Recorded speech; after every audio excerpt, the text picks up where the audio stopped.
Olá pessoal, tudo bem com vocês? Meu nome é Lauriston Soares, eu sou biólogo especialista em hematologia clínica e sou dono aqui do canal Biologia e etc., onde a gente discute muito sobre ciência, métodos de estudos, videoaulas e muito mais. Para o vídeo de hoje, eu resolvi gravar para vocês sobre a educação ambiental. A educação ambiental, pessoal, ela tem um respaldo muito grande e importante na nossa vida, né? A gente precisa ter um conhecimento muito aprofundado sobre a educação ambiental para que a gente consiga ter cuidados com o nosso meio ambiente, né? Levando em consideração que todos nós aqui vivenciamos dentro desse meio ambiente e nós necessitamos cuidar desse meio ambiente de uma maneira de uma maneira com que não haja tanto desgaste assim da natureza, né? Bem, antes de mais nada, eu gostaria de fazer uma breve apresentação. Como eu já havia mencionado para vocês, meu nome é Laura Chão Soares e eu sou biólogo. Dentro da minha graduação, eu desenvolvi algumas atividades acadêmicas, como monitoria de anatomia e fisiologia humana. Eu também participei de 3 projetos de extensão universitária, onde um deles eu fui bolsista durante quase toda a minha graduação, e dentro desses projetos de extensão, eu desenvolvi trabalhos com educação ambiental, onde eu tinha aí um respaldo direcionado para compostagem. Também tive trabalhos de extensão universitária na formação de professores, e dentre outros. Além disso, eu publiquei já alguns trabalhos científicos, né, principalmente numa revista científica, onde eu falava um pouquinho sobre neurociência, tá? Que dentro da minha graduação eu amava neurociência, hoje em dia eu estou muito mais ligado à cardiologia. Bem, sem mais delongas, vamos falar um pouquinho mais sobre a educação ambiental. Pessoal, a educação ambiental, como eu havia mencionado para vocês, ela tem uma grande importância, né? E ela é altamente complexa. E a gente precisa entender alguns conceitos para entender a educação ambiental. Então, antes de mais nada, o que seria ecossistema? Bem, ecossistema é altamente complexo, pessoal, porque é dentro dos ecossistemas que os indivíduos eles vivem, né? Como por exemplo, dentro de um ecossistema aquático, quem vive ali no ecossistema aquático são peixes, algas, né? Todos aqueles indivíduos que são dominantes do ecossistema aquático, né? Então, dentro de um ecossistema, por exemplo, nós temos o ecossistema terrestre, o ecossistema aquático, que são como se fosse ambientes, né? Vamos dizer assim, para ficar um pouco mais didático. Como se fossem ambientes específicos para aqueles indivíduos que estão adaptados a vivenciar naquela região, tá? E dentro de um ecossistema nós temos uma comunidade, uma população e um nicho. Mas você deve estar me perguntando aí, o que seriam esses 3 itens? Comunidade, população e nicho. Eu vou explicar cada um deles para vocês. Uma comunidade, pessoal, ela é composta por indivíduos de várias espécies diferenciadas, onde nós temos a presença, por exemplo, de um cachorro, de um gato, de um pássaro. São uma comunidade e que dentro dessa comunidade esses indivíduos interagem entre si de uma maneira direta ou indireta, tá? Isso compartilhando de micro-organismos, né, que ficam no território e dentre outros. Temos uma população já é composta por indivíduos que estão dentro da mesma espécie, por exemplo, nós seres humanos. Nós seres humanos somos uma população. São todos esses indivíduos. Ou, por exemplo, a população de cachorros só tem uma única espécie. E o que seria o nicho? Nicho, pessoal, é a função daquela espécie no meio ambiente, tá bom? Qual a função, né? Qual é o desenvolvimento que você poderia proporcionar para o meio ambiente de uma forma positiva? Um exemplo, né? E o que seria a biosfera? A biosfera nada mais é, pessoal, do que a união de todos os ecossistemas, né? Porque todos os ecossistemas interagem entre si. São sistemas, pessoal. É como se fossem os sistemas do nosso corpo. O encéfalo está altamente ligado com o coração bombeia o sangue, que esse sangue passa pelos rins, tem toda uma conexão, né? Vocês conseguiram entender essa analogia? Então, no meio ambiente não é diferente. O ecossistema aquático do ecossistema terrestre, eles têm ligações completamente diretas, onde um depende do outro, tá bom?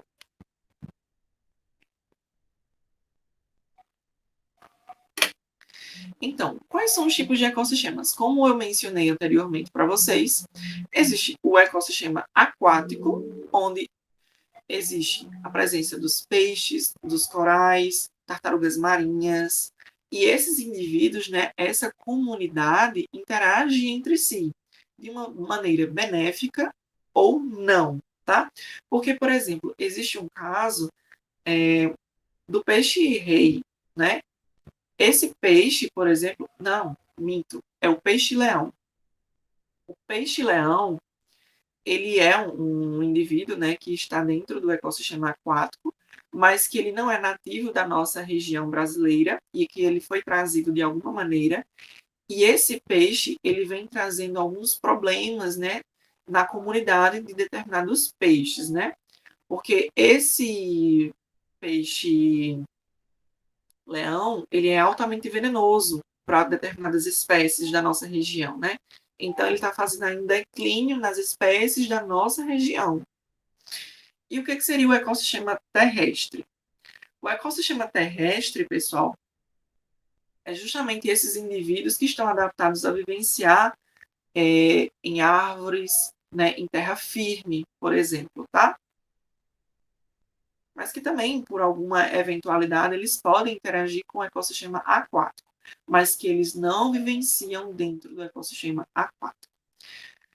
Além disso, o que seria biótopos? Biótopos, pessoal, desempenham função e ocupação diferentes no ecossistema. São todos os indivíduos, né, são todos os elementos de um ecossistema que estão vivos, os biótopos. E os abióticos são os elementos que não estão vivos. Eu vou explicar tudo isso bem direitinho para vocês. Então, os biótopos. Os biótopos podem ser um leão, um elefante, um peixe. São todos esses elementos que ocupam o ecossistema, desempenham uma única função ou várias funções, estão presentes dentro do ecossistema, tá? Mas você deve me perguntar, que função, professor? Uma função, por exemplo, do peixe é fazer um controle populacional, por exemplo, de zooplâncton, né? Que é justamente um indivíduo que está presente na cadeia alimentar. É a base, na verdade, da cadeia alimentar, juntamente com o fitoplâncton, né? E assim sucessivamente, né? Os indivíduos, eles desempenham algumas funções dentro do meio ambiente. E o que seriam os níveis tróficos do meio ambiente, né? Os níveis tróficos, eles podem ser produtores, consumidores e decompositores. Os produtores, pessoal, eles são capazes de produzir o seu próprio alimento. E quem são os produtores? O fitoplâncton. O fitoplâncton são, para exemplificar para vocês de uma maneira mais didática, são elementos presentes na água que são completamente fototetizantes. E vocês já devem imaginar que quando eu falo fototetizantes, são indivíduos que conduzem aí o seu próprio alimento, né? Eles conseguem realizar o seu próprio alimento, né? Produzir através, por exemplo, da luz solar. E quem será os consumidores, né? Nós temos os consumidores primários, secundários, terciários, mas de uma maneira geral, os consumidores, eles precisam ir atrás do seu alimento, né? Eles não são seres fototetizantes. Por exemplo, nós, seres humanos, somos indivíduos consumidores, tá? Porque nós buscamos os alimentos. Assim como o leão, como o elefante e dentre outros. São indivíduos que buscam o seu próprio alimento. E quem são os decompositores? É justamente aqueles elementos presentes na natureza que decompõem os seres vivos, né? Os seres que antes estavam vivos. Então, por exemplo, fungos, bactérias, são elementos que estão presentes na natureza e que eles podem desenvolver aí uma decomposição. E é através dessa composição que, por exemplo, os fungos vão se alimentar. Então, a gente começa a falar um pouquinho, né, dessa cadeia alimentar que está presente no nosso ecossistema, né? Então, a cadeia alimentar ela é bem consecutiva, onde a luz solar consegue fazer com que o fitoplâncton produza o seu próprio alimento. Desse fitoplâncton, um peixe irá se alimentar, um zooplâncton, na verdade. Né? Um zooplâncton irá alimentar-se. Posteriormente vem um peixe, depois uma ave se alimenta desse peixe, essa ave vai morrer e quem vai se alimentar dessa ave vai ser os fungos, que são elementos decompositores, tá? Então, essa cadeia alimentar, ela é altamente consecutiva, né? Onde, por exemplo, nós temos um outro exemplo aqui. Nós temos os produtores, onde o sol, né, está levando a luminosidade, favorecendo com que os produtores consigam realizar a fotossíntese. Esse grilo, por exemplo, ele vai se alimentar desse material vegetal. Esse grilo, posteriormente, ele vai ser alimentado pelo sapo, que é um consumidor secundário. Quem foi o primário? Foi o grilo, tá? Porque o grilo se alimentou do material vegetal. Posteriormente, o sapo ele vai ser alimentado pela serpente, que é um consumidor terciário. Essa serpente ela pode ser alimentada por uma ave, né? Essa ave, quando chegar o momento dela falecer, ela vai ser decomposta por um fungo. E assim sucessivamente. Dentro do meio ambiente, nós também temos uma teia alimentar. Essas teias alimentares, elas são altamente complexas, onde ela não tem grandes diferenças assim com a cadeia alimentar. A única diferença, na verdade, de uma maneira mais didática, é que dentro de uma teia alimentar é tudo um pouquinho mais bagunçado, entre aspas. Onde nós vimos que a cadeia alimentar ela vai de uma maneira consecutiva. Já uma teia alimentar, ela é de uma maneira mais aleatória. É uma coisa mais aleatória. Onde não existem esses elementos de consumidor primário, secundário, terciário e assim sucessivamente, né? Por exemplo, de seguir uma lógica. Isso não existe numa teia alimentar. Então, eu estava mencionando para vocês sobre os elementos abióticos, né? Os elementos abióticos é justamente, pessoal, esses elementos que não possuem uma vida, né? São seres inanimados, mas que desempenham uma grande função importantíssima dentro do meio ambiente.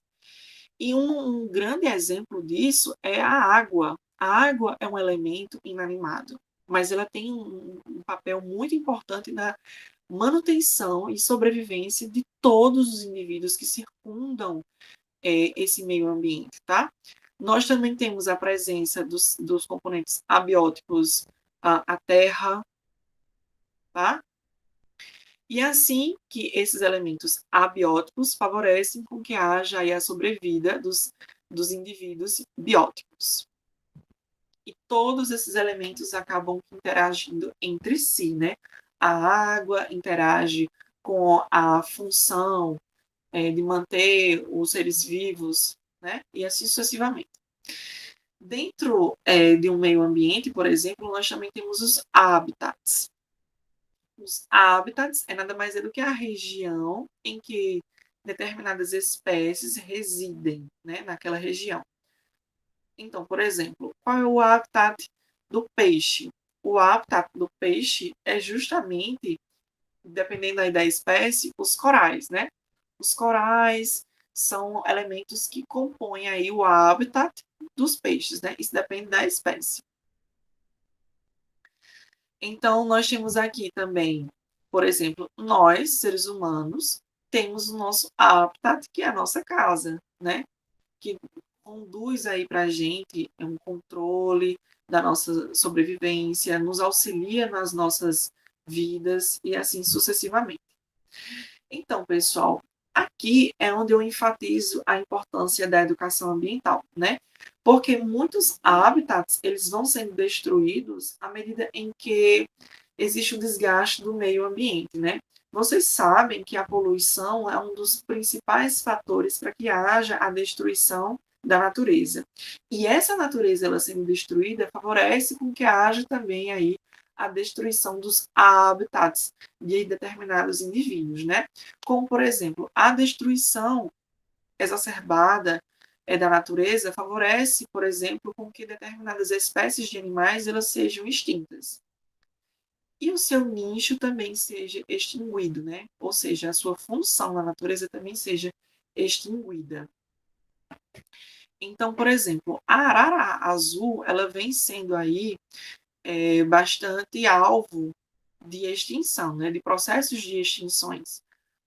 Como, por exemplo, o habitat da arara azul ela vem sendo destruído, né? E ela não tem mecanismos para sobreviver a tanta destruição que a natureza vem sendo, né? Com certeza. Então, dessa maneira, nós temos que ter muito cuidado com o descarte inadequado do plástico, por exemplo, nas praias, né? Porque o plástico é um dos elementos primordiais que favorecem a destruição exacerbada do meio ambiente, juntamente, pessoal, com todos os outros elementos que conduzem aí à poluição. Mas o plástico, em especial, ele tem várias problemáticas, porque é ele que demora muito para ser destruído pela natureza, né? Para ele ser decomposto. O plástico, ele tem aí, ele pode sobreviver há anos, né? Ele pode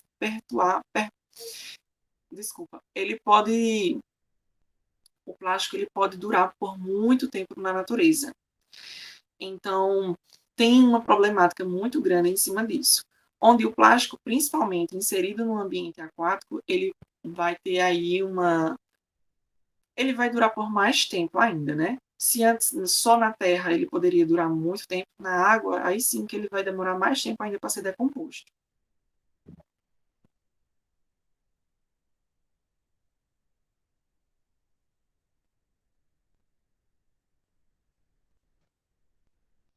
Então, por exemplo, alguns animais que encontram esse plástico, eles confundem com algum alimento dele, né?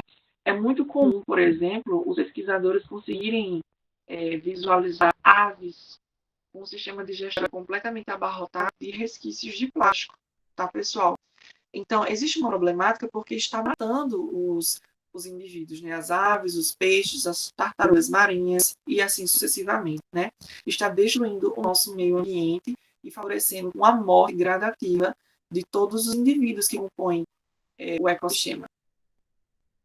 Então, quais são as consequências dos impactos ambientais, né, que vão sendo aí feitos? Vou explicar cada processo aí para vocês.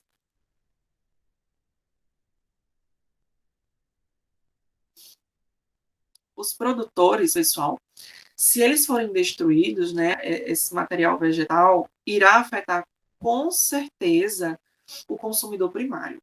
Se esse consumidor primário ele for destruído, ele for extinguido, irá afetar a vida do consumidor secundário, porque o consumidor secundário não está se alimentando mais do consumidor primário. E aí começam os problemas. Se o consumidor secundário ele é extinto, vai acarretar em problemas consecutivos no consumidor terciário. E se esse consumidor terciário sumir da natureza, os elementos decompositores também vão ter problemas na sua sobrevida. Vocês conseguem entender que existe todo um elemento, né, um elemento que destrói um ao outro, né? Se os produtores eles são destruídos, vai gerar uma consequência aí em vários outros elementos que compõem a natureza. Um exemplo disso, pessoal, de impacto ambiental é o aquecimento, né, do nosso planeta. Os corais, eles são elementos importantíssimos dentro do meio ambiente, como eu mencionei para vocês anteriormente, porque eles são animais que conseguem conduzir ali um habitat para muitos peixes, né? Porque dentro desse habitat que os corais conseguem estabelecer para os peixes, né? Os corais eles conseguem conduzir aí proteção para os peixes, camuflagem, favorecem muito a sobrevida dos peixes. Só que esses corais eles são altamente sensíveis a aumentos de temperatura. Por quê? Porque os corais eles estabelecem o que nós chamamos de uma simbiose, uma endossimbiose com organismos chamados de zooxantelas. Os corais eles ficam com essa coloração pigmentada, por exemplo, porque eles estão bem nutridos. Essas zooxantelas elas conseguem alimentar os corais, favorecem, né, os corais em sua manutenção de vida e dentre outros. Quando existe o aumento da temperatura, essas zooxantelas elas não vão conseguir sobreviver. Então, quando essas zooxantelas elas vão morrer, os corais consequentemente irão morrer gradativamente, porque elas não irão ter outra fonte de alimento, já que os corais eram aqueles indivíduos que favoreciam os corais em alimentação, tá? Então, por isso que, vez ou outra, vocês conseguem ver uma notícia ou outra falando sobre o branqueamento dos corais, que nada mais é do que processos gradativos em que os corais eles vão morrendo, tá? E se existe essa morte dos corais, consequentemente os peixes também serão afetados, né? Onde os peixes eles não vão ter mais aquele habitat, por exemplo, né? Não são todos os peixes, tá, pessoal? Mas, por exemplo, o peixe palhaço, ele tem o habitat de ter ali os corais como uma fonte de proteção. Além de outros impactos ambientais, muitas tartarugas marinhas, por exemplo, elas confundem o plástico como uma água viva, né? Que são indivíduos que muitas das vezes as tartarugas se alimentam, né? Então, até para nós seres humanos, esse plástico aqui sondando, né? Andando para um lado e para o outro, essa sacola de plástico, ele se assemelha realmente com a água viva. Então, né, se nós seres humanos visualizamos uma imagem como essa, até nós conseguimos confundir, né? Imagina uma tartaruga marinha que é um indivíduo irracional, né? Então, realmente irá ter um problema em cima disso, onde essas tartarugas marinhas elas irão se alimentar desse material do plástico e ela vai entupir o seu trato gastrointestinal por ela não possuir enzimas digestivas para fazer a metabolização, né, desse plástico, e ela vai morrer sufocada, né? Olha só, e existe uma problemática muito grande em cima disso, porque isso vai gerar um declínio na sobrevida da espécie das tartarugas marinhas. Porque, pessoal, as tartarugas marinhas, elas são animais que elas demoram muito para alcançarem a sua vida reprodutiva. Elas demoram, em média, 30 anos para alcançarem a sua vida reprodutiva. E muitas delas nem conseguem chegar aos seus 30 anos, e um dos motivos é justamente esse. Elas acabam morrendo por asfixia com plástico, ou até mesmo o próprio predador pode pegá-la, e dentre outros, né? Dentro de uma ninhada, por exemplo, de 40 tartarugas que nasceram, apenas uma ou duas irá alcançar a sua vida reprodutiva. Então, existe uma problemática muito grande em cima da perpetuação da vida das tartarugas marinhas. Inclusive, pessoal, eu tenho até uma publicação científica onde eu faço essa indicação de leitura para vocês. Eu fiz um trabalho no ano de 2019 que eu falava sobre os impactos ambientais ocasionados por polímeros sintéticos, ou seja, o plástico. Nesse trabalho, eu vou discorrer muito sobre como as espécies estão sendo impactadas com a poluição, principalmente com a inserção do plástico, né, no meio ambiente, né? E assim, a nossa aula de hoje se encerra. Eu espero que vocês tenham gostado do conteúdo que eu gerei aqui para vocês. Curtam, compartilhem com vocês, os amigos de vocês, compartilhem, podem compartilhar à vontade. Deixem no comentário aqui do post para que eu consiga entender se vocês estão gostando do conteúdo que está sendo gerado. E até a próxima, pessoal. Muito obrigada por ter chegado até aqui.